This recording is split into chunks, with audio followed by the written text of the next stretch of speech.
And welcome to another episode of the Michigan Sports Truth Podcast on Stables Media. I'm Taylor Phillips, along with Ed Smith and Frank Vasner. This is September 26, 2021, the weekly discussion, my opening statement. The Wolverines and Spartans still keep climbing up the AP Top 25 rankings somehow in college football, while the Lions find yet another self-inflicting way to lose. And I'll explain that, and at least Frank will help me support that as well. Meanwhile, the Red Wings are dealing with a small pandemic issue and an injury update. Ed, what's your opening statement? My opening statement. What else can there be said after what we saw today at Ford Field? It's just that the Lions somehow find a way to outdo themselves with finding new and creative and inventive ways to lose football games. It is truly a timeless tradition unlike any other. Well, yeah, of course. Frank?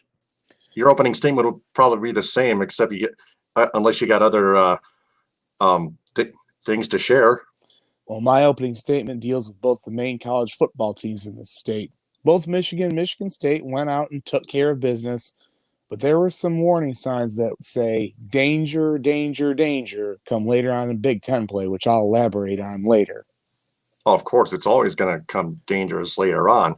But before we get started, this show is sponsored by the Viget Sports mobile app where great fans cover. Use the hashtag #GreatFansCover on social media to support the Viget app. Download it from the Apple App Store or Google Play. Sign up and type in the referral code STABLES with a capital S and the rest of the letters being lowercase, including the letter B in the middle as in billionaire for Stables Media. Also a shout out to Cali Tickets for sponsoring the Detroit Sports Rag created by Jeff Moss. You can follow him on Twitter at HowAboutIt91. You can visit his website, Detroit Sports Rag, to read his comprehensive, critical, and provocative articles, and visit CaliTickets.com or call 877-225-8425 to purchase tickets to go see one of their featured events. Let's start with college football. We got to go in chronological order here. The Michigan Wolverines survived the Rutgers Scarlet Knights 20-13 at the Big House in Ann Arbor, Michigan Stadium. And like you pointed out off air, it was a tale of two halves. Michigan outscored Rutgers 20-3, and then Rutgers scored the only touchdown in the second half, which was in the third quarter. They were pushed to a field goal in the fourth quarter, and then Michigan's defense came back alive again. So that second half for Michigan looked kind of shaky. It's a reminder of what's to come for Wisconsin next week in Madison. Go ahead. Potential reminder, and I'll get to that in a moment. But first, let's start out of what we were talking about, Taylor, of how this was a tale of two halves. First half looked as spotless of played football as you could see from all sides of the ball from this Wolverines football team, whether it be offense, defense, or special teams. Defense did their job, doing what they were supposed to do, getting off the field, making stops, holding Rutgers to 3-and-outs. And for the Michigan offense, on their part, they were holding up their end of the bargain by not only moving the ball down the field, getting good production out of their running game, and by the way, not just relying on one guy, by using multiple guys, whether it be Blake Corum or Hassan Haskins, et cetera, et cetera. All that topped off by the fact that they scored touchdowns, and I believe this now marks, correct me if I'm not wrong, 11 out of 19 first half drives this season so far where the Wolverines offense scored a touchdown. That is something you can look at in a positive light and say, hey, there's development, there's improvement of what you want to see from the offense and Josh Gaddis in terms of play calling and development production from your offense. That's good. Here comes the bad. The bad being that the offense absolutely stalled, sputtered to a complete stop in the second half, could find no rhythm, find no way in terms of trying to move the ball at all. And when you add that up, that means constant 3-and-outs, constant short drives. You're not getting first downs. I believe it took midway or not late through the fourth quarter until the Wolverines got their first down of the second half. That should not be happening. I know this is a different Rutgers team, a program trying to prove that they're not someone's doormat anymore. I think Greg Schiano has done a fantastic job with this team. This is his second year around this team, coaching this iteration of this Rutgers team. And, I could find some positives in the fact that, hey, at least it didn't go to 3 overtimes like it did last year and almost gave me a heart attack. But yet this one tried to give me a heart attack of a different variety, is that you almost blew a 20-point lead when it was absolutely unnecessary. I mean, for God's sakes, like I mentioned before, when you have offensive drives that stall and go nowhere, especially when the other team is figuring out, okay, you're stuffing the run, and yet your quarterback isn't doing anything to counter that. And speaking of which, Cade McNamara, I don't know what the hell was going on with him in that second half, whether it be not making the right throws, not making the right passes, a completely different person than he was in the first half, where he was on point, on his throws, getting good protection, whereas in the second half, he was completely and utterly useless, especially when it came down to certain plays on the RPO run pass option, those read option plays where he heads it off to the running back. Almost every single damn time he just handed it off to the running back. If he was able to keep it off, on at least a couple of those plays, keep it for himself, he walks in for at least a good positive net gain of yards, if not a big play. At least Shea Patterson, when he was here, he kept it a few times when they did the zone read. And yet the one time that, McNamara does do a zone read keep, he makes the wrong read and he gets blown up in the backfield. So I don't know what the hell's going on with him. I don't know what's wrong with his confidence. I don't know if this means we need to potentially bring in J.J. McCarthy. I don't get it, but it's not positive. It's not doesn't give you good vibes especially when you're going to go into the atmosphere that you're going to go in next week with Madison and against the Badgers. But besides that, despite all that, the defense, I thought, did an unbelievable job keeping this game as good as it possibly could without letting Rutgers back in, because their offense did not help them out. They did not bail them out at all.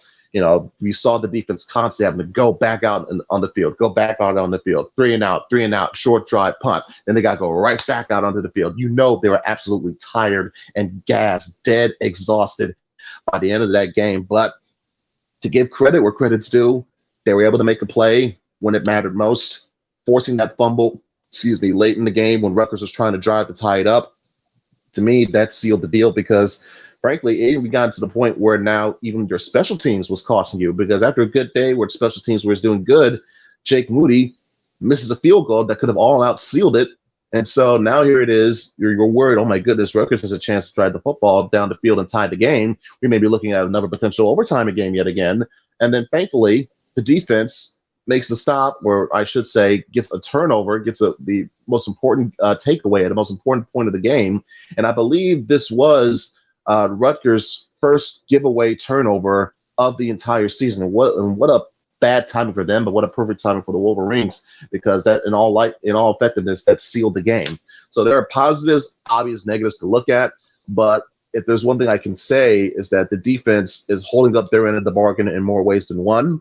The offense, we need to see more consistency, especially if you want to consider yourself a team that wants to win more than 7-8 games this season and try to contend for a Big Ten title. Because guess what? Your first true test is coming up this Saturday against a Wisconsin team that is mad and angry after what they just went through against Notre Dame. They're going to be looking to take it out on you. So be ready. Yep. Frank. Well, when I got to watch a little bit of the game yesterday after finishing up officiating, I saw Michigan jump out to a pretty big lead. I'm like, okay, well, they look like they're going to handle their business. And then not so fast in the second half as Rutgers came back, got within a touchdown. But it was pretty much Michigan's defense that bailed them out, as Ed alluded to. They were getting stops, but also the fact that the offense was stalling out, going 3 and out, that's not going to bode well going into a Wisconsin game, where Wisconsin is basically going to keep pounding you with the football and maul you up front with their offensive line. Yep, move closer to the window, please. That's definitely okay. Sorry. Definitely in this game 10, because the Big Ten, as we know it, is a meat grinder this year. Even though it's not strong from an elite standpoint, there's no gimmies from here on out. So that said, I'm looking for Cade McNamara to definitely continue to get better at making plays. But Ed, I do have to ask you this. You mentioned there might be a possibility that Jim Harbaugh tries to shake the tree and possibly start J.J. McCarthy. Do you think that, let's say hypothetically, that if McNamara goes out and has a poor performance, that this is probably the last time you'll see him start a game and McCarthy possibly starts in the future? It wouldn't surprise me because we saw how quickly, how much of a disaster it got quickly for Joe Milton last year, and you saw how they quickly pulled the plug on that. So it definitely wouldn't surprise me in the slightest, but I do see Harbaugh giving McNamara as much chance as he can possibly get. But I don't know, man. With his play, it's been so inconsistent. The way he looks with his throws, as if I don't know if they're trusting him or he doesn't trust himself to make those crucial deep ball throws or those just crucial simple throws and plays that you trust and rely on your quarterback to make at a moment's notice. It's just up and down, Jekyll and Hyde with this guy, and I don't know if it's in his head or something that's physical that's affecting him. But he's got to find a way to sort it out because Wisconsin, they're not going to be playing around. I know they had a horrific game, a horrific display against Notre Dame, but trust me, that's out of character for them. They're going to be ripping and roaring and ready come Saturday. Yeah, and speaking of next Saturday, let's go ahead and analyze that Badgers game in Madison against the Wisconsin Badgers, Saturday at noon on ABC. And after we analyze it, we'll predict our scores with the Viget predicted scoring predictions. Ed, we'll start with you, and then we'll go to Frank. Ed, analyze and predict. Well, if I can analyze, believe it or not, I would say don't let Wisconsin's record fool you, because let's look at the teams that they have to face in those first three games. They got their win against Eastern Michigan. Their two losses came in against the recent embarrassment against Notre Dame and a tough, close loss at home against a solid Penn State team that's looking to have playoff aspirations of their own. So take that into consideration before you say, oh, this is a bad Wisconsin team. I don't think so. It just came down to who they played and when they played them. I do understand that their quarterback, Graham Mertz, arguably is playing just as bad, if not worse, than Cade McNamara. He's, through 3 games so far, he's only got 1 touchdown compared to 6 interceptions. That's atrocious. And Wisconsin, while they are doing their usual, they're known for their usual DNA, their blueprint of having their big boys up front and running the ball down your throat, hasn't been quite as effective as compared to years past. So let's say Michigan, the way they've been playing defensively, let's say they do their usual thing. They stifle Wisconsin as much as they can. They frankly keep them in check for most part of the game. It's going to come down to what can the offense do for you. Josh Gaddis has got to make sure that the play calls and the wrinkles are on point. Guys are in the right spots, getting the right plays, and it's going to come down to, can your quarterback make the right decision? Not just throwing the ball, but in terms of proper decision making, not having that costly bad turnover that leads to Wisconsin getting points. A bad play here that kills a drive and forces you to punt. That type of thing. It's all going to come down to me of how well the quarterback plays. The team that has the better quarterback play this come Saturday will win this game, in my opinion. And the way how Michigan has looked and performed, it's just, I'm a little bit worried. I know somebody should tell me, oh, don't be so worried, but come on. You saw how this team absolutely beat us down last year. And now they're at home, coming off of a humiliating game against Notre Dame, and they're going to be looking to prove something against us. So forgive me if I'm feeling a little skeevy, but if I were to make a prediction, and I'm probably going to sound foolish doing so, but I'm going to go out on a limb and say that Michigan, based mostly on their defense and their ability to run the ball, be as effective as possible running the ball, and Cade McNamara making far less mistakes as Graham Mertz will make, I'm tentatively and hesitantly saying Michigan will win, but it'll be by a close squeaker of a margin. I would say, 17-14 or 20-17. I see it being that kind of deal because when the offense is up, they're great. But when we're down, oh my God, it brings everything to a standstill. So if they're lucky to get more than 17 points, that'll be a surprise to me. So probably against my better judgment, but going from what I'm seeing and knowing that how these teams line up against each other. And don't forget, Michigan, they probably got something to prove for themselves. They want a little bit of payback of their own, the hell with the fact that this is in Madison. They just want their own slice of payback. They want something to prove themselves from last year. So I can see that as a motivating factor. And I can see this being an ugly, low-scoring game. And the team that makes the less mistakes, the fewest mistakes, will win. So I'm going to hesitantly pick Michigan by either a 17-14 or 20-17 score. That is my bigger prediction. Yeah, we'll pick 20-17 just to be fair, and don't let anyone dictate how you feel.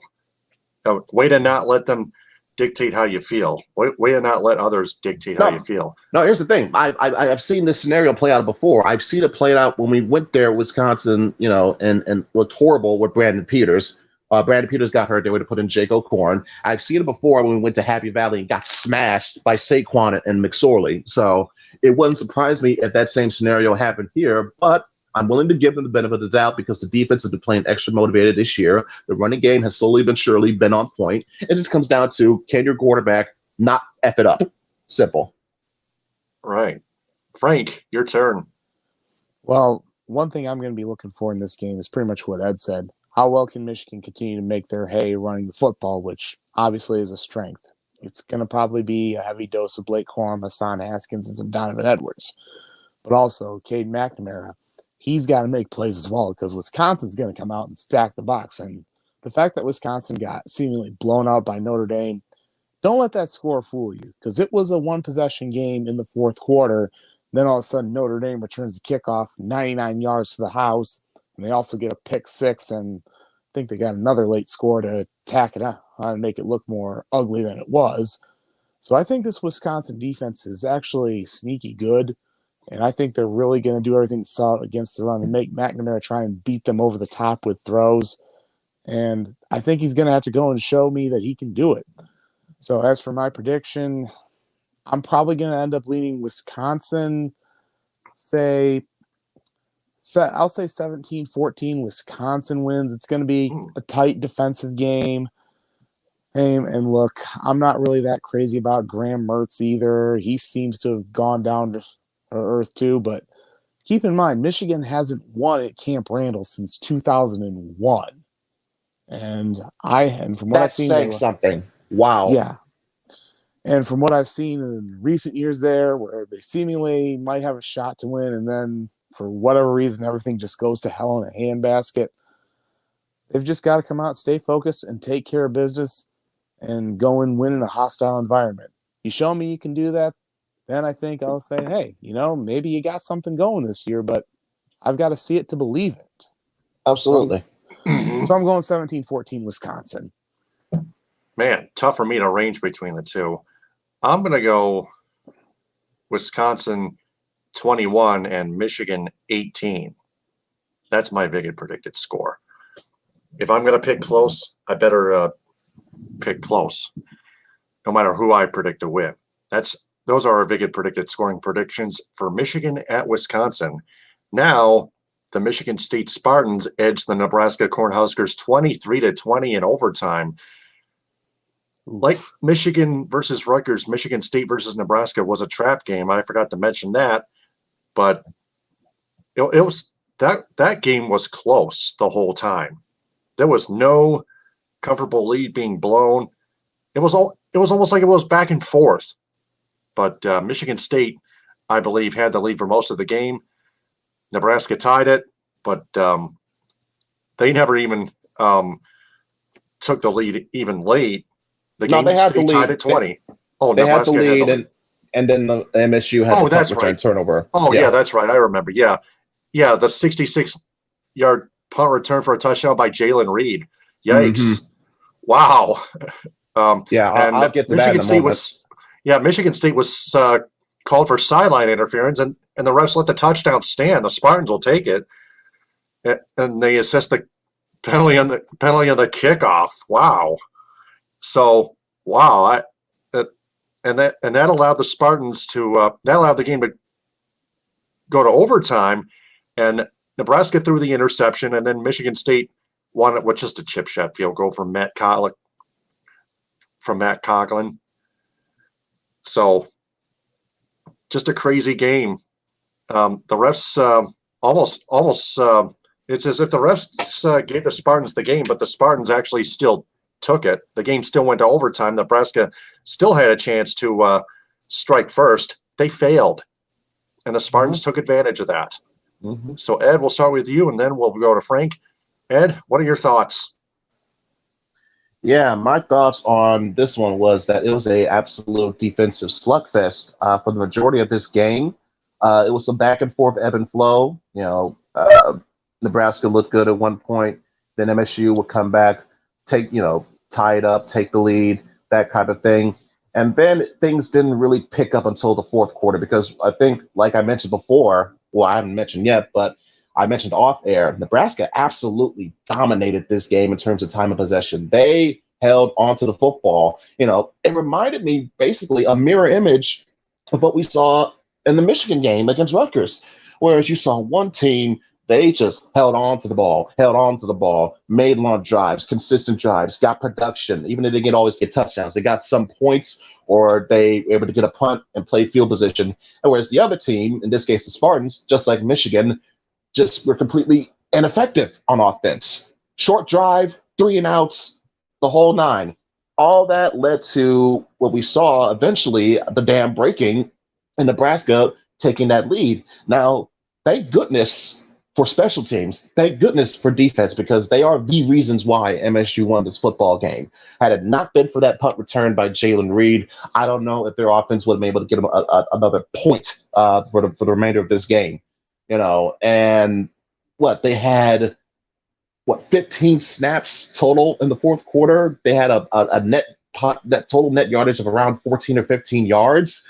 Nebraska was in complete and absolute total control for the majority of that second half, and yet it still went to overtime. That speaks to the value and importance of special teams, guys. I know people like to dismiss it or poo-poo on it or saying, "Oh, I don't know," but trust me, when it comes to you needing either a big moment, a big play, or a score to either get you back in the game or take the lead or just change the momentum around, that's why you have special teams units for moments and situations like this. And Jalen Reed took advantage of the moment, and Spartan Stadium was alive and rocking at that point.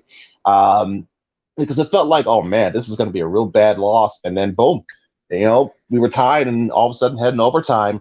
And AJ Martinez, who I thought was having a good game, a better game, far better game than Peyton Thorne, in my opinion, made, unfortunately, the crucial mistake at the worst possible time that threw an interception. It almost ended the game on a pick six, but effectively it did end the game because all MSU had to do was just not mess up, not goof up, get the ball in relative field goal range, and just kick it and go home, and that's exactly what they did.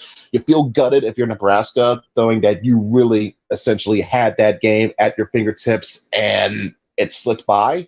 But if you're Michigan State, I would take that as another character-building win for this program in terms of what you need to establish for Mel Tucker, because this is his second year in his tenure, and he's already far and away exceeding expectations to me, in my eyes. I thought this was going to be like a slow rebuild type of deal. No, he's making statements early and often.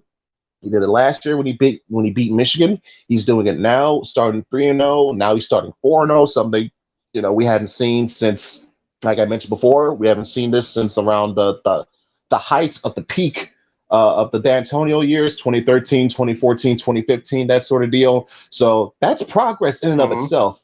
You can say, oh, they played this team, they played that team. Well, guess what? They won the game. That's all you can ask for. And it didn't look like crap while doing it.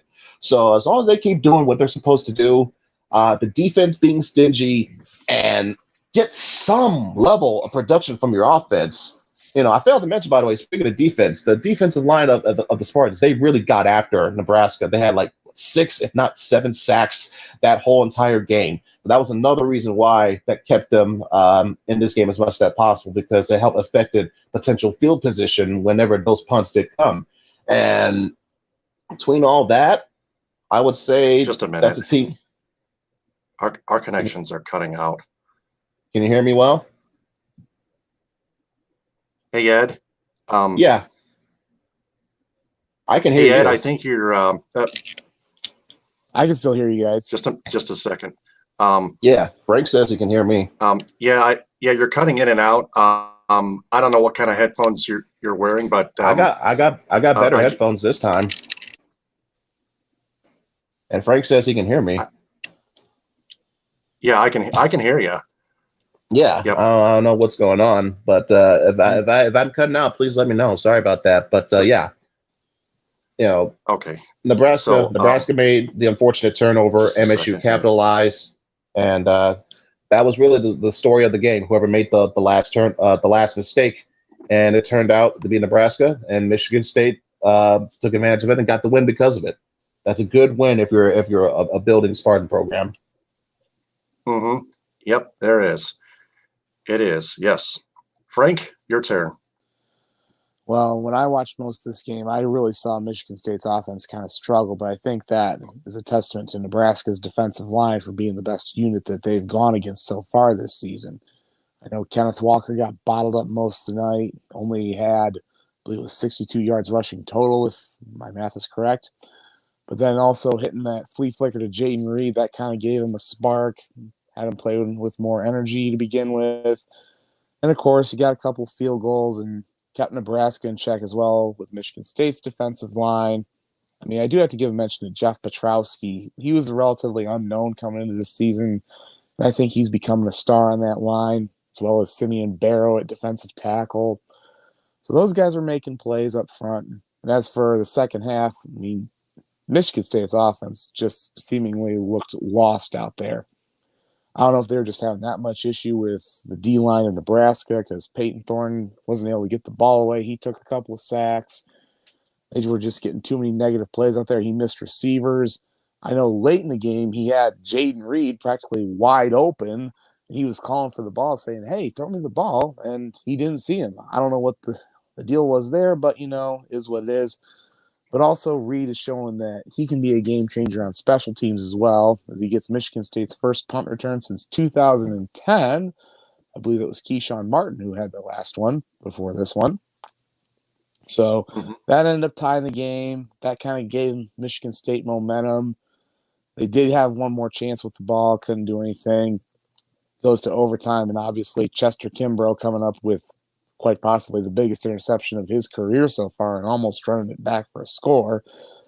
And then Michigan State goes and they get close, can't punch in. They say, okay, we'll just bring our kicker out, kick the field goal, go home a winner. It was definitely an ugly win, but, as a fan, I'll say I'd rather win ugly than lose pretty. And I know, Ed, you'd probably say the same about Michigan as well. Now, with that said, the offense has some things to work out. Obviously, going into Western Kentucky, which we'll get into later, I think you're going to not see as elite of a defensive line there, but I'm sure we'll get to that momentarily as we get to our Viget predicted score and preview. And Speak of the devil. Yeah. Next up are the Spartans home against the Western Kentucky Hilltoppers Saturday at 7:30 on the Big Ten Network. It's on homecoming. Ed, we'll start with you, and then we'll go to Frank. It's an easy game for the Spartans. You would think so, but let's look at how Western Kentucky has performed the last couple of weeks. Yes, they've lost two of the last, back-to-back games, but they've lost them by a combined score of 5 total points. They lost by 3 points to Army, and they lost by 2 points to Indiana. And in both those games, they managed to score over 30 points. So I really wouldn't be trying to overlook this team too much, especially when you know that, hey, Rutgers is looking way better than we thought, and they may actually give MSU some trouble the following week. Concerning the fact that Western Kentucky's quarterback, Bailey Zapp, he's got, over 1,000 yards thrown through the air, 13 touchdowns compared to only 2 interceptions. So he's been efficient in terms of making good production and throwing the ball. He is not the reason why they're 1-2. So I still think MSU is going to win, but I would not be surprised if it is as close as those other 2 losses that Western Kentucky had. So I will say MSU. Man, that's the thing, though, with that Spartan offense. If they don't get going, I don't know. But I trust their defense to hold Western Kentucky in check, and I don't think they're going to give up 30 points. I'll say MSU will get it done by a score of also 27-21. I see it looking like that because the way Western Kentucky performs offensively, they can get points on you. And if they can get points on a Power 5 school like Indiana, I wouldn't be surprised if they can get a couple of scores on Michigan State. As great as their defense has been so far, I could see it being that type of score, 27-21, 28-21 type of deal. So that's my bigger predicted score: MSU 27, Western Kentucky 21. Yeah, we'll go with that. Frank, what's your predicted? I'm going to go with Michigan State 38, Western Kentucky 27. I think it's going to be a little bit more high scoring. I mean, Western Kentucky can put up points, but they also give up points too. They gave up 38 to Army, who primarily runs the football. So I think Michigan State will have an easier time running the ball with Kenneth Walker. I think he'll have a big game, and maybe Peyton Thorne can get more in rhythm with Jaden Reed, Jalen Naylor, and all the receivers. They put up some points, and I think it'll be a close game in the fourth quarter. But then Kenneth Walker will put it out of reach late with a touchdown to put him up by double digits. So 38-27, and there might be a possibility that I could be attending this game. Who knows? All right. Well, be safe out there if you do. Absolutely. I'll range this Michigan State 35, Western Kentucky 21. So those are Bigot predicted scoring predictions for Michigan State versus Western Kentucky and East Lansing on homecoming. And now the Lions.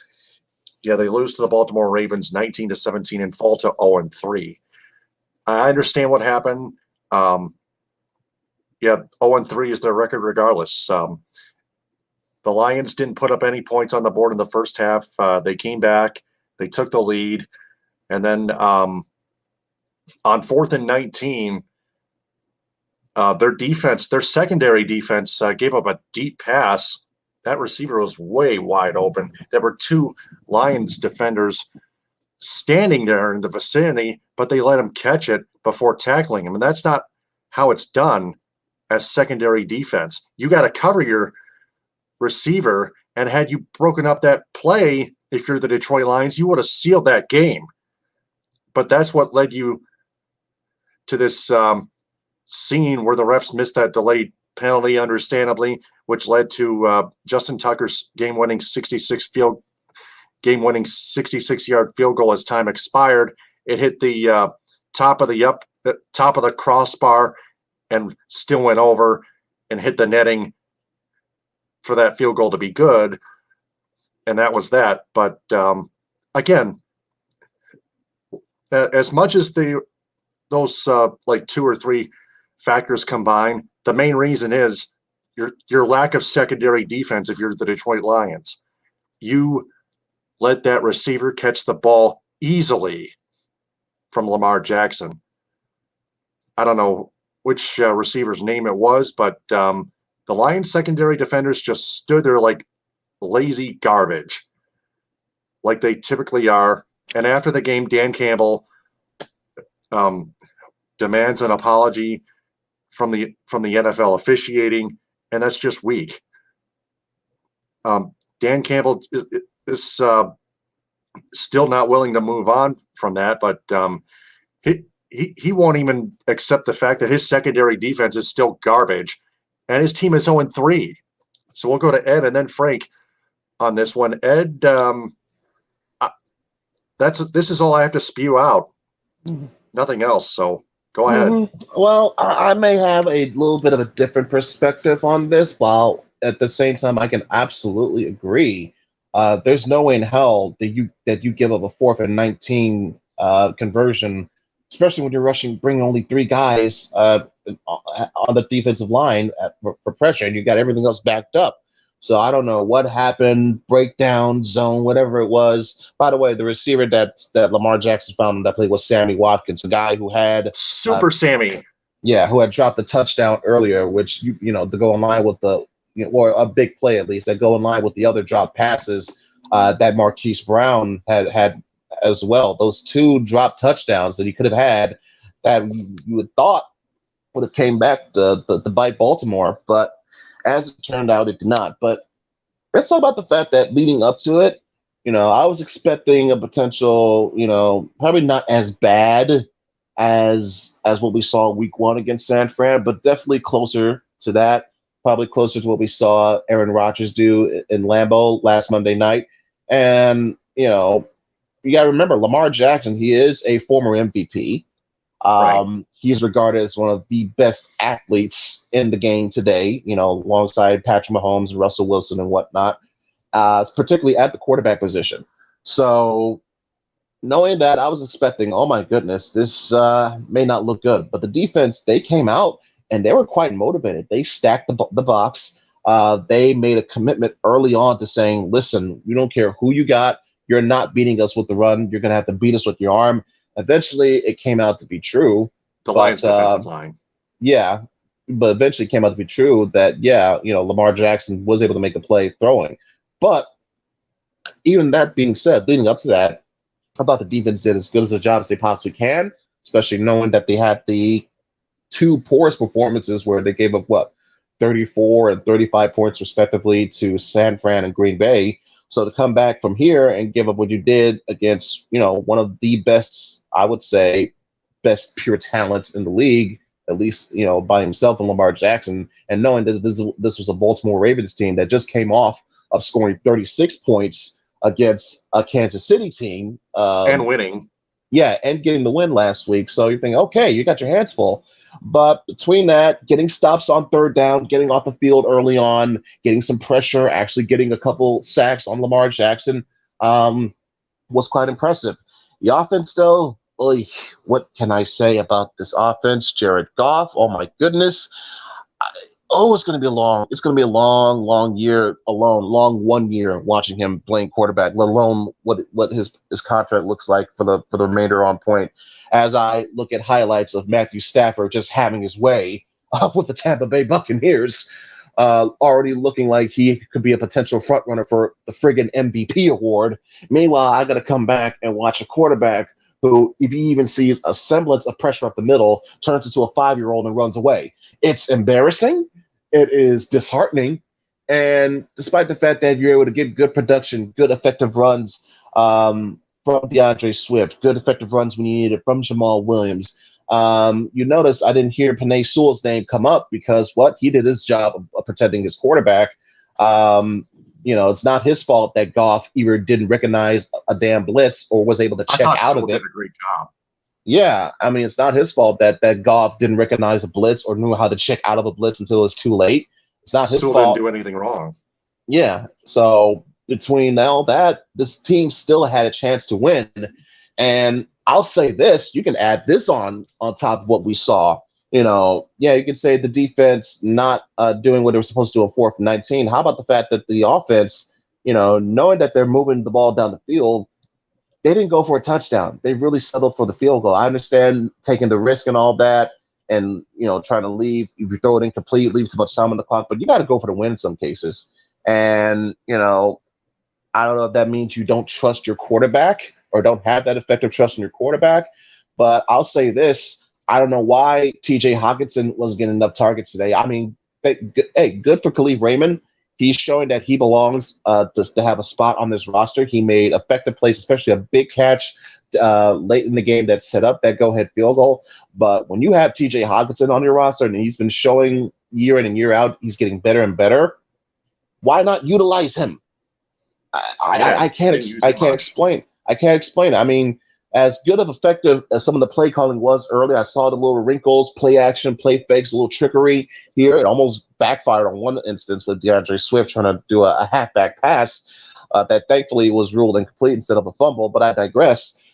I didn't see much of that in the second half. And also I didn't see them use, essentially your best offensive weapon, T.J. Hockenson. I understand trying to get guys like Khalif Raymond involved. I understand, you seem to have found a bit of a deep threat in Quentin Cephas, but Hawk is your guy, and you're not getting him enough touches.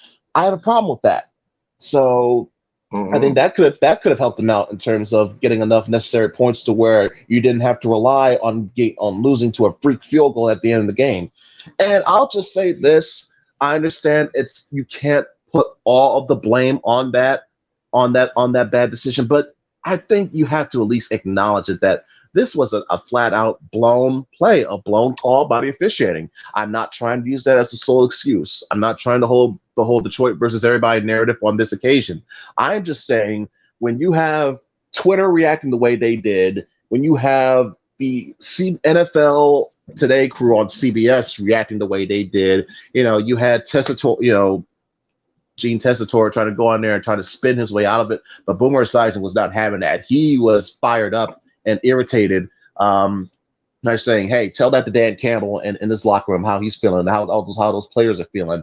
And I think he had a hell of a point. Right, I'm aware of it too. Yeah, I can't argue that. So I mean, and again, you just don't not want the to main focus. reason why. You don't want, yeah, obviously, but what I'm saying is, it took a combined effort of all those factors, plus Justin Tucker having an absolute cannon of a leg to even make that kick. Remember, it went off the freaking crossbar. If it's short, just like off by an inch, and I also mentioned that too. more importantly, if the ref made the right call, you're looking at a 71-yard kick instead of a 66-yard kick, and maybe it doesn't go through. They got to try something else. Now, granted, who knows? They probably could have pulled another Green Bay and would have beaten them on a Hail Mary touchdown, but we don't know that for certain because we never saw it. We just know about what we saw on the field. So I'm saying is a combination of all those factors deserves to be equally covered. Yes, you can say that the defense should not have given up that 4th and 19. I get that wholeheartedly, 100%. But you cannot dismiss the fact that the officials screwed up and got it wrong, and that played a heavy factor into this game being decided. Heavy. Well, right. Well, I guess. It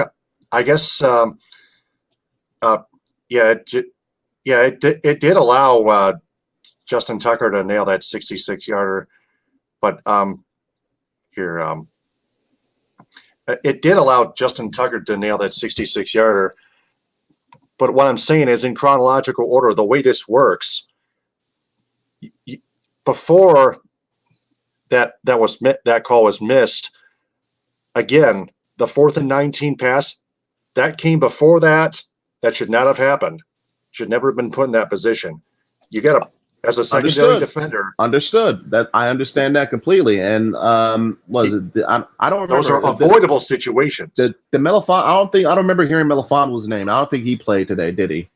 No, he was injured. He was injured last week. He's still hurt, injuring his quad from last week, so that didn't help. But still, no excuse. Absolutely agree. You got to make that stop. But I think it is at least a little bit fair to consider the fact that, hey, this also played a factor as well. I get it. You still got to make that stop. Right. I think everything played a factor. I get that. But everything played a factor. That's all I'm trying to say. Yep. Uh-huh. Yep. At least you agreed. Frank, your turn.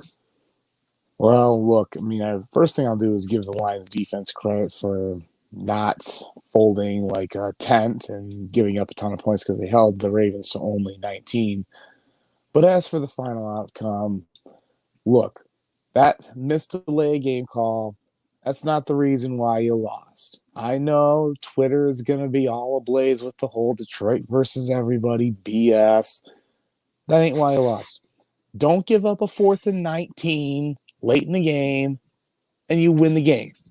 You give that play up, you deserve to lose. Plain and simple. Doesn't matter whether there was a missed call or not. That's for Justin Tucker doinking one in off the crossbar. Does this all seem? I mean, look, yeah, he's got the biggest leg in the NFL, but it just kind of seems like a strange coincidence that the longest field goals in NFL history, 2 of them have happened against the Lions. It was Tom Dempsey from the Saints in the 70s, and Tucker seemingly hitting not 1 but 2 60-yarders to win the game against the Lions. 62 and 66. Yeah. Insane. And I mean, look, all you can really do is just shake his hand, say, hey, nice kick. But at the end of the day, you still have to play to win the game, and the Lions didn't do that. Go for a field goal late instead of going for a touchdown. Touchdown, yeah. Yes. As Herm Edwards said, you play to win the game. And the Lions did not do that. That's why they lost. That's why they're 0-3. Yep, that's why they're 0-3, and they're going to go to Chicago and probably get their offense really grounded by the Chicago Bears Sunday at 1 on Fox. So we're going to analyze and predict like we always do with our Viget predicted scoring predictions. Ed, we'll start with you, and then we'll go to Frank. Ed, what is your analysis and Viget predicted scoring predictions for Lions at Bears? All right, knowing what I see, I think more than likely Andy Dalton's still hurt, so they're going to go with Justin Fields for the foreseeable future. I wouldn't be surprised if Fields makes a couple of bad mistakes because this is his rookie year. Rookies tend to do that. But I also don't see – I'll just put it like this. I don't see their defense being able to not do something against Detroit. I think Detroit's offense alone can make any team look like an absolute defensive stud. But knowing that they're going to be on the road at this point for this one, and knowing that I really just can't trust, for some reason, can't trust Jared Goff to be as consistent as possible. I don't know how they're going to be able to find a way to factor into this one. I could see it being close down to the fourth quarter, but I could also see Chicago pulling away the way Green Bay did. So in terms of what I've been seeing so far and what I think is going to happen, I'll say with my bigger predicted score, I'm going to say the Bears, they're going to get it done. They'll get the win by a score of 30. The Lions will be managed to score, if they're lucky, score 17-20. But at the end, Chicago's going to be too much. They're going to be able to make big plays, and Jared Goff is going to be ineffective and inconsistent. And I'm looking at a double-digit victory for the Bears. It's going to be a 10 to 13-point win, I say, for Chicago. Yeah, let's go with 30-17 right there. Frank, your turn. What's your bigger predicted scoring prediction with analysis? Well, I mean, you look on the surface, I think this is a game that the Lions could win, given the fact that Justin Fields looked absolutely horrible today against the Cleveland Browns in his first start. But this is the Lions we're talking about here, and their defense, albeit looked good today, still is pretty atrocious. So I'll go Bears win, say 20-16. I think it'll be a lot closer. Lions will probably get a touchdown, but again, the Bears will probably end up getting a defensive score here or there, and that'll be the difference in this one. So 20-16, Bears win. So 20 points allowed by the defense still isn't that bad. That's not actually atrocious. Yeah, I mean, I don't think the Bears are going to put up a ton of points. I mean, because Fields hasn't shown that he can really make the plays. He's still young, and who do the Bears really have offensively that really strikes fear to you? Tariq Cohen, one of their running backs, I believe, is still out with an injury. They don't really have a game breaker of a wide receiver. But this is a Bears team. Darren Mooney has been effective. Darren Mooney has been effective for them. Well, yeah, you're right about that, Ed. But I mean, I have Darnell Mooney, excuse me. Yeah, I have a friend who's a Bears fan, and he's told me that the McCaskey family always believes in having a strong defense and just average to below average offense. So that's why I think it's going to be a low-scoring game. Yep. True, but I'm just saying that, I could see Khalil Mack having to be able to make an impact on one or two plays, and I could see Jared Goff. I could see Jared Goff just making a bad decision where he throws a pick six or he fumbles, and that sets up the Bears in prime position to get easy points off of that. So that factors into why I think that Chicago could be able to score up to 30.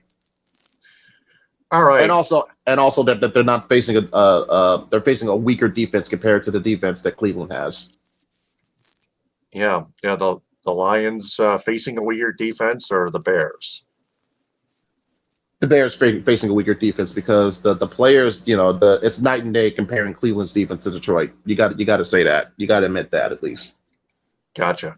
All right. So the Lions have a weaker defense. I'm going to go with Bears 33 and the Lions 13. So that's my bigger predicted scoring prediction. So not done with the Lions yet. They are willing to trade veteran linebacker Jamie Collins. We heard about that last week. So got to fill in some shoes for Jamie Collins. But you saw Reeves Maben looking good, and I think even Anzalone, who's been ranked as dreadful, he made a couple of good plays himself. So maybe it could be including a sack on Lamar Jackson. Jeez. Yeah. So maybe a factor of getting that bad energy out in terms of because I think having Collins, the way he seemingly gave up on a couple of plays against Green Bay, that creative negative energy. And if you're Coach Campbell, you don't want that for your team. So I understand. I get why they have to root that problem out. Yep. Understandable. Frank, any word? Yeah, Jamie Collins hasn't really been that productive, and I think they're just trying to see what they can get in terms of assets in return for him. Probably not going to be any higher than a fifth-round pick, though, but, a draft pick is a draft pick. Yep, true. All right, that's Lions. So switching to hockey. Man, that's around the corner. Red Wings wrapping up training camp with the red and white game earlier today. left winger Tyler Bertuzzi earlier decided not to be fully vaccinated from COVID-19 and shall be restricted from trips to road games in Canada against Canadian NHL teams such as the Toronto Maple Leafs and the Calgary Flames, the rest of the Edmonton Oilers, Vancouver Canucks, Winnipeg Jets, Ottawa Senators, Montreal Canadiens, and those are all of them. So, yeah, Tyler Bertuzzi has become Taylor Decker, sort of, just making the stupid decision not to get fully vaccinated. But a lot of NHL players have been fully vaccinated, almost 100%. So, Ed, and we'll go with you, and then we'll go to Frank. What are your thoughts? Boy, this could be a potentially slippery topic because, given the current state it is, politically and all that in our country, it seems to be one side against the other. You're this, for this, or against this. I'll just say this, if people are feeling hesitant about wanting to get the vaccine, I understand. I have friends, I have potential family members, even coworkers that share this view, this mindset for their own particular reasons. And I think that reason alone should be respected. But at the same time, you got to recognize and understand that, and at least in this situation with the Red Wings, everyone else, literally everyone else on the team has gotten the shot except you, Tyler. And I also don't see you claiming medical or religious beliefs or religious reasons as to why you're not accepting. You're flat out refusing it. So I don't know what message that sends potentially to your team about, is he putting himself before the team? Does it create that kind of potential selfish mentality? I don't know. But or that might resonate with the team where they won't get along with him as a result. I don't know. But what I can say is, if Tyler wants to make this choice, I think he has to be prepared to deal with potential consequences. I'm not saying the Red Wings are going to trade him, because I don't think any team is going to be able to trade, to want to deal for him, because they're going to be stuck in the same situation. Whereas, if he got to travel to Canada, he ain't going to be able to go. So, knowing that, and no, you can't cut him, because that's going to cost you $6.5 million to cut him. I could see a scenario where he's deemed a healthy scratch, or to send a message, they just suspend him for those specific games and take it out of his damn paycheck. I feel, if you're gonna have that right to refuse to make your decision, your employer has that right to take that as reason. Okay, you're being insubordinate. Now we're going to dock it out of your pay. I could see that being as a total reasonable reason for why they decide, what, no, we're not going to cut you, we're not going to trade you, but we are going to suspend you, and you ain't going to get paid for this. So it's again, tricky situation all around. But to me, it just seems it would be less complicated if, forget about your own reasons. Forget about, think about the fact that, hey, this is something that we're trying to end the pandemic, not continue it. Situations and emotions like this is how we got to these Delta variants and these mutated variants to begin with. So that's why we're trying to quell it right now. So that thought process, I want that to come to a stop and focus on more of ending this damn thing together. It ain't about trying to force order or this or blah blah blah blah, or be a dictatorship or anything like that. It's called simple common sense and effective think of, hey, if this stops this pandemic and we can all get back to doing what all we want to do originally to begin with, why not go for it? I mean, hell, Taylor Decker, you saw how he changed his tune. I don't know what his reasons were, but he made this choice and he decided to change his mind. I don't know if Tyler Bertuzzi is going to do that now, or if ever, or if he sees, oh, hey, I'm not going to get paid my full amount of money by doing this. So that still yet remains to be seen. But yeah, it's just, to me, it's just simple common sense. If you just take the shot, please, or at least wear the damn mask. Just one of those things, because we got to end it. We want to end this pandemic, not continue it. Yeah, together as a society. And he still has time, too, by the way. I almost forgot to mention. Frank? All I would say, Tyler, just take the vaccine, man. If you're not going to provide any notes from your doctor, any religious exemptions, just go ahead and take it. I've taken it because personally I've got a weaker immune system and my job was offering it for free. They weren't requiring it, but we're getting to the point where we're seeing workplaces require vaccination. People say, oh, you can't do that. Well, you know what? They'll say, I have my rights. I don't have to do it. Well, you also have the right not to work there as well. Tyler Bertuzzi does not have the right to play hockey. It's a privilege. So take the vaccine. That's all I'm going to say. Yep. And a little bit more Red Wings here. Left winger Jakub Vrana went to see a specialist about his shoulder. I don't know how bad his shoulder has been, but I'm going to try to get further analysis on his injury. It has to be pretty serious. It has to be a bit serious if you seek a specialist about it. You know, yeah. it's not just a simple team doctor issue where, okay, you have the diagnosis and yeah, you're good to go in such and such weeks. No, he's seeing a specialist for a reason. Yeah, true. So the Red Wings might be without Vrana for like a while, and that's not good for their offense because Vrana in that Mantha trade, since that Mantha trade, was red hot for the Detroit Red Wings toward the end of that regular season previously. Frank? Yep. Yeah, I would say hopefully he gets the shoulder issue figured out because the Red Wings need somebody to put the puck in the net for him, and hopefully Vrana can be healthy and ready to go. Yep. And then we got the Pistons. Yeah, go ahead. I was going to say, this what makes the issue regarding Tyler Bertuzzi even more complicated and more harmful to the team's effective chances of being productive. Because what if the case where it comes down to where you're going to need Tyler, for situations like this, and yet he is willingly going to potentially put himself out of that because of his own personal beliefs. Yeah, especially when the Red Wings head to Western Canada to take on the Oilers, Canucks, and Flames. For years upon years, Western Canada has been very tough on the Red Wings. So there's that. And then we got the Pistons converting draft pick center Luka Garza's two-way contract to a standard NBA 2-year contract. So we have to wonder, as we go to end then, Frank, if Luka Garza is actually ready to play in the NBA. Ed, go ahead.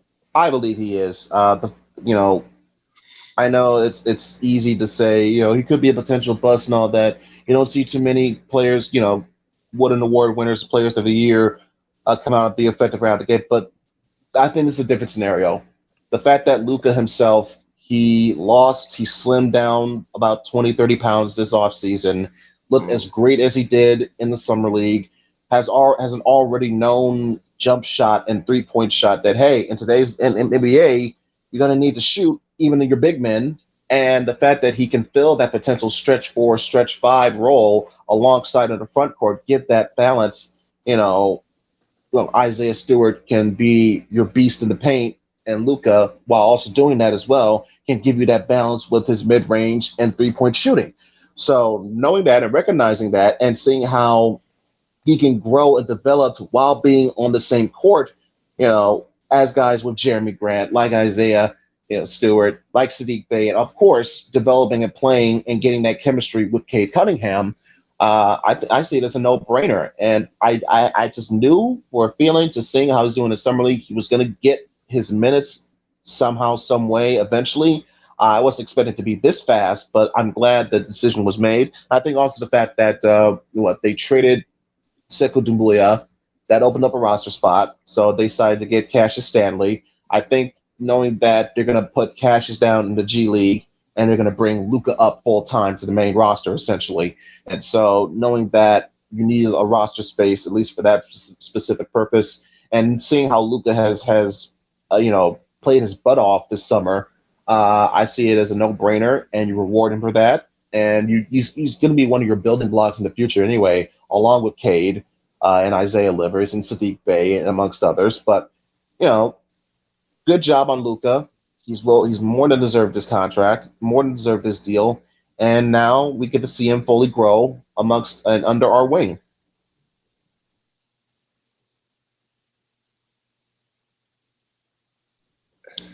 Yeah, that's true. So why don't we get to Cassius Stanley? They sign him, and we're going to grade him too.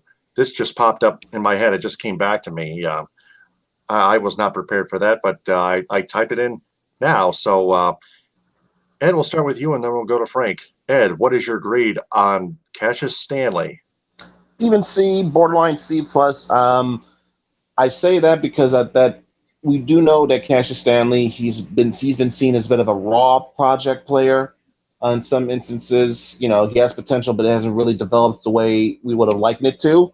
But the Pistons needed a roster spot to fill because they just traded Sekou, and obviously they were going to be bringing up Luka Garza anyway. So that's why they did it for depth purposes, and also it could prove to be another building block if he develops to his true potential. So I see this as a low risk, high reward type of deal. So I'm going to give it a C plus. All right, C plus, says Ed. Frank, what's your grade on Cassius Stanley? I'm going to give this a C. He's probably just going to be a depth guy, spend a lot of time in the G League with the Motor City Cruise. But again, I think space was created by converting Garza's contract to a 2-year standard NBA deal. So maybe he could see some spot duty in the event of injuries. But like Ed said, he's kind of a raw project player. So hopefully they can develop him into a nice player down the road. So C for me. All right. I'm going to go with a C plus. So that is our What's Your Grade segment. And then one more team to cover, the Tigers. Starting pitcher Matt Boyd will undergo surgery in the flexor tendon of his left elbow and plan to return for next season in 2022. Now, as we go to Ed and Frank, hopefully that has a positive effect on Matthew Boyd's health and performance on the mound. And if it does, then maybe Matt Boyd will last even longer than 5 innings, even 6 innings, even 7 innings. Maybe he'll go 8, if not 9. Ed, we'll start with you. Yep. It's wishful thinking, but it just comes down to, first and foremost, it's important to note that this is not Tommy John surgery. So nope. That's why that potential window of him coming back next year. I don't see him being back in time for the start of the season. I could see him coming back, like, say, late May, possibly June, given how his recovery goes and how his rehab and everything. Remember, he's got to get his rehab starts and all that. But I could see, it wouldn't surprise me if his performance this season was affected due in large part due to the fact that he had an ongoing issue with that injury. So if you take care of that, clean that out, and you have the effective treatment and rehab in the off season, your hopeful, optimistic look is that you come back better, or at least a little bit better than what you were this season, fully rejuvenated and ready to bring what you can to the team. Still yet remains to be seen, but you want to be hopeful. Yep. Frank, any word on Matt Boyd? Well, hopefully he can bounce back and be healthy for next season and last a lot longer. And who knows, maybe he'll see if he's part of the long-term plans in the future or if he's able to be traded. Yeah, because so far he's been, up to this point, he has become a bust. He's already been a bust. Hopefully he improves. Otherwise, the Tigers will have to move on from him. So let's talk about what we've learned about what we discussed tonight. What I have learned, the Lions are 0-3, regardless of what happened, of how it happened. Yeah, and I'm saying this in chronological order. Yes, there's the missed delay of game, but fans and the coach and the players act naive about it. When their secondary defense had a chance to seal the game by breaking it up, but that's how trash the secondary defense has been for years upon years. And this is one of the reasons I have ditched this Lions franchise and rooted for them to lose since after 2014, because of their conspiracies and the narratives and stuff like that. Even the media, the national media, sports-wise, is going along with it, which I don't understand. Yeah, so screw them, screw the Fords, screw the franchise, and the fans. If I'm almost the only guy on earth willing to criticize them constantly, and they can't handle it, too bad, so be it. Sue me if you don't like it and think I hate them just because I criticize them. Because we criticize them, we're sorry, but that's the way it goes. But for Michigan and Michigan State, they got to be lucky they moved up to 14th and 17th overall in the AP top 25 rankings, because Michigan State's got an almost easy game coming up against Western Kentucky, while Michigan, a rocky game from what I can tell, at Wisconsin. The Red Wings, they got to fix their issues with Tyler Bertuzzi and Jakub Vrana. The Pistons, hey, welcome to the Luka Garza era, as well as the Cade Cunningham era as well. And Tigers, in my crystal ball, I just don't see them having long-term considerations with Matt Boyd unless he improves. But I'll leave that there. We'll see where we go from there. We'll go to Ed next, and then we'll go to Frank. Ed, what did you learn? Yeah, what did I learn for my closing statement this week? I'm going to circle it back and make it full circle with what I saw with the Lions. I talked about how they seem to find new, inventive, and creative ways to lose football games since 1957.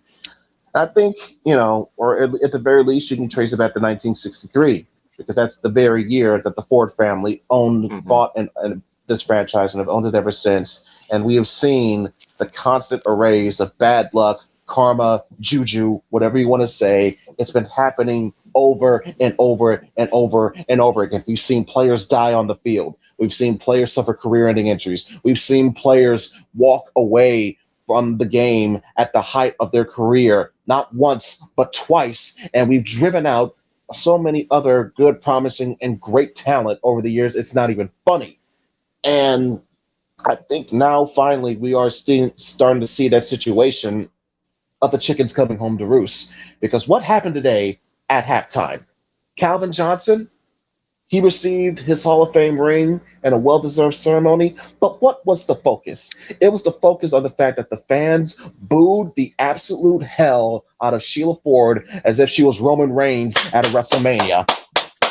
That was the epitome of what this team has done, this franchise has done to its fans for so many years, for so many decades. It's finally coming home to roost. And to me, once you start doing the little things right, like, for example, pay Calvin Johnson his damn money that he earned and deserved and put his own body on the line for year after year playing for your sorry asses, once you start doing that, and once you start realizing that, hey, maybe the situation, the problems are not more outward, it's more inward. Once you start focusing on that, then maybe, just maybe, things will get a little bit better. But until then, it's going to be what? Same old Lions. Yep. And the other one of the two Lions that walked away from the game is Barry Sanders. And he was inducted to the Hall of Fame. And they acknowledged, and the Lions acknowledged that.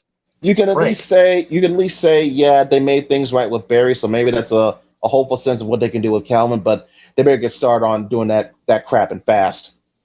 Yeah, because otherwise the Fords are going to have to sell this team, and they would have no choice. Frank, what did you learn? What I've learned tonight, go back to the two main college football teams of the state. They've survived close games, but, I think it's probably going to be a wake-up call for both of them for what lies ahead, not just with this week, with Michigan going to Madison to play Wisconsin, but Michigan State hosting Western Kentucky, in a game that I think could be a lot closer than some people realize. Hopefully it prepares them for the rest of the Big Ten season, which is going to be a tough one as well. All right, so that is what we've learned. Those things are what we've learned for this week's episode. And before we go, this show is sponsored by the Viget Sports mobile app. Same for all its segments. We're Great Fans Cover. Use the hashtag Great Fans Cover to support the Viget app Download it from the Apple App Store or Google Play. Sign up and type in the referral code STABLES with a capital S and the rest of the letters being lowercase, including the letter B as in millionaire, including the letter B in the middle as in billionaire, for Stables Media. Also, a shout out to Cali Tickets for sponsoring the Detroit Sports Rag, created by Jeff Moss, who you can follow on Twitter at HowAboutIt91. Visit his website, DetroitSportsRag.com, to read his provocative, critical, and comprehensive articles, and visit CaliTickets.com or call 877-225-8425 to purchase tickets to go see one of their featured events. Gentlemen, excellent job as always. Our next episode is next Sunday at 9 p.m. Eastern on the dot. As always, as you all know, mark your calendars and mark your reminders and alarms. Fred Smith and Frank Vashner, this is Taylor Phillips signing off. Follow me on Twitter and Instagram at DT2Phillips. Follow Ed Smith on Twitter and Instagram at EdSmith313, and follow Frank Vashner on Twitter and Instagram at Frank_Vashner. And follow our show on Twitter and Instagram at Michigan_Truth, and like it on Facebook as the Michigan Sports Truth Podcast, and follow it on LinkedIn. Thanks very much for listening, watching, downloading, and sharing. And remember, the truth is out there. TTFN, ta-ta for now. Power to the people. Handle the high. We rest our case. Stay out of trouble.